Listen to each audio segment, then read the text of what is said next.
इनको सबक सिखाओ। ये तमाम लोग जानते हैं कि हमको दबाना है, इनको डरा कर रखो, इनको मार कर रखो, इनको गुर्बत में मुब्तला कर दो, इनसे इंसाफ मत करो। मजलिस इत्तेहादुल मुस्लिमीन इसके खिलाफ लड़ाई लड़ रही।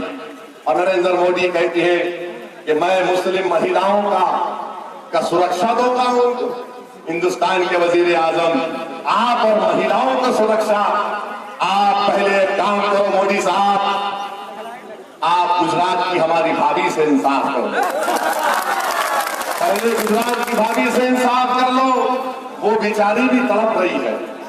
उसने भी कहा कि जब पिया बुलाएंगे मैं दौड़ती भी चली जाऊं। मगर मोदी को मोहब्बत नीतीश से है, ये लैला मजनू है।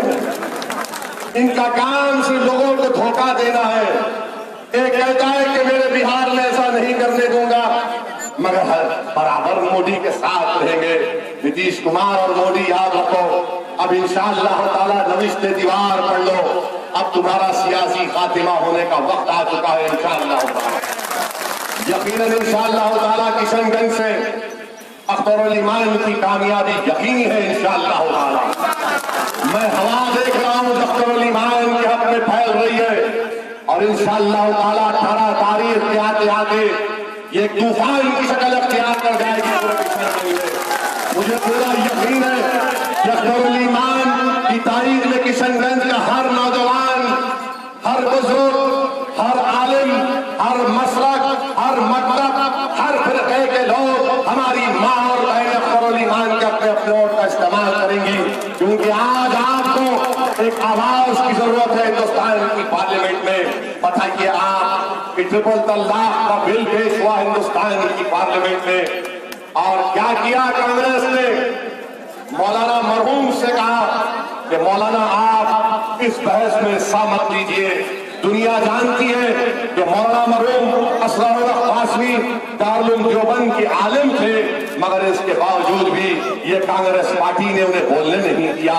कौन था जो हिंदुस्तान की पार्लियामेंट में खड़े होकर, मैं आपसे पूछ रहा हूं, जो मुस्तफा जाने रहमत पर लाखों सलाम पढ़ने वाले हैं, जो सब उम्मत के मती है, जो कमली वाले की गुलामी का दावा करते हम तमाम लोग, बताओ हिंदुस्तान की पार्लियामेंट में किसने खड़े होकर दलाल के साथ मोदी की आंखों में आंखें डालकर कहा कि ये जो तुम कानून बनाने जा रहे हो ये हिंदुस्तान के संविधान के खिलाफ है, ये मुस्लिम महिलाओं के खिलाफ है, ये हमारी शरीयत में मदाखलत है। बताओ कांग्रेसियों, क्या तुमने 2017 में मोदी का साथ नहीं दिया इस बिल के ऊपर? मैं अकेला खड़े होकर पार्लियामेंट में तरमीम पेश कर रहा था कि जहां पर मुस्लिम महिला का नाम है उसको निकालकर खाली खवातीन का नाम आ जाए ताकि तमाम खवातीन को इंसाफ मिले। तो कांग्रेस पार्टी ने मेरा साथ नहीं दिया, बीजेपी ने मेरा साथ नहीं दिया, बल्कि दोनों मिलकर मजाक उड़ा रहे थे मेरा और कह रहे थे कि ओवैसी तुम अकेले हो, तुम जो तरमीम मूव कर रहे हो, पेश कर रहे हो, उसको शिकस्त होगी। तो मैं उनसे पुकार कर कह रहा था कि यहाँ इस ऐवान में तो शिकस्त खा लूंगा, मगर हशर के मैदान में शिकस्त नहीं खाऊंगा। जिम्मेदारी को निभा रहा हूं ताकि कल जब मुझसे पूछा जाएगा कि बताओ जो तुझको जिम्मेदारी दी गई थी तुमने क्या किया, तो कम से कम मैं खड़े होकर तो कहूंगा कि मैं गुनाहगार सही, मगर परवरदिगार जब उस ऐवान में वक्त नमरूद और फिरौन थे मैंने हक अदा करने की कोशिश की। अगर उस दिन ऐवान पार्लियामेंट में अख्तरुल ईमान जैसा एक एमपी मेरे साथ होता तो खुदा की कसम हिंदुस्तान की लोकसभा की दौर दीवार को मिला, कोई साथ नहीं दिया। इसीलिए आज आपसे अपील करने आया हूं, क्या अख्तरुल ईमान को कामयाब करिए। अलीगढ़ मुस्लिम यूनिवर्सिटी का कैंपस है, कोई पूछने वाला नहीं है। तालीम के लिए कैंपस बनाया गया, सीमांचल के बच्चों के तालीमी मुस्तकबिल को अच्छा करने के लिए, मगर पैसे बंद कर दिए गए। मेरे अजीज दोस्तों और बुजुर्गों, आपको अपनी पार्टी को मजबूत करना है। मैं आपके सामने गुजारिश कर रहा हूं कि आपने असेंबली में तो हमारा साथ नहीं दिया, मगर इस बार पार्लियामेंट का चुनाव है, सीमांचल के मुस्तकबिल का सवाल है। हिंदुस्तान की लोकसभा में आपकी बेबाक आवाज को आपको भिजाना है और यकीनन इंशाअल्लाह ताला मैं जो हालात मुल्क के देख रहा हूं, इंशाअल्लाह ताला मित्रों का काम हो जाएगा, मोदी नाकाम हो जाएगा, मोदी नाकाम हो जाएगा। सबसे झूठा प्राइम मिनिस्टर रहा है, झूठों का शहींशाह है। ये झूठों का बादशाह है, जो सिर्फ झूठ बोलता है, ये झूठ बोलते रहता है।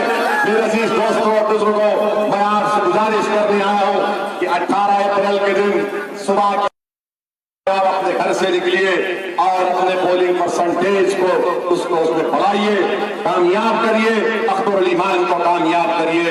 यही चंद गुजारिशात मुझे आप अज़ान की बात आई तो मालूम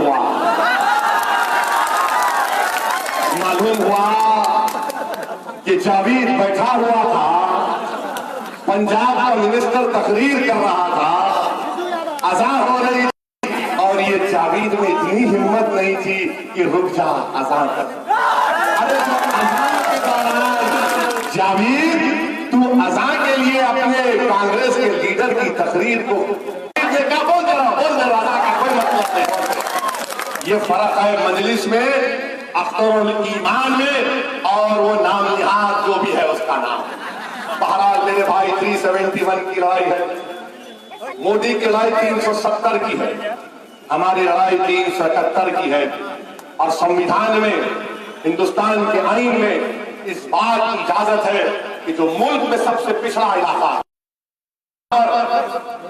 तालीम का फुकदान है, जहां पर खवानगी का तनासुब सबसे खराब है, जहां पर माशी तौर पर लोग गरीब हैं, सेहत के जो आदाद शुमार है सबसे खराब है, आर्टिकल 371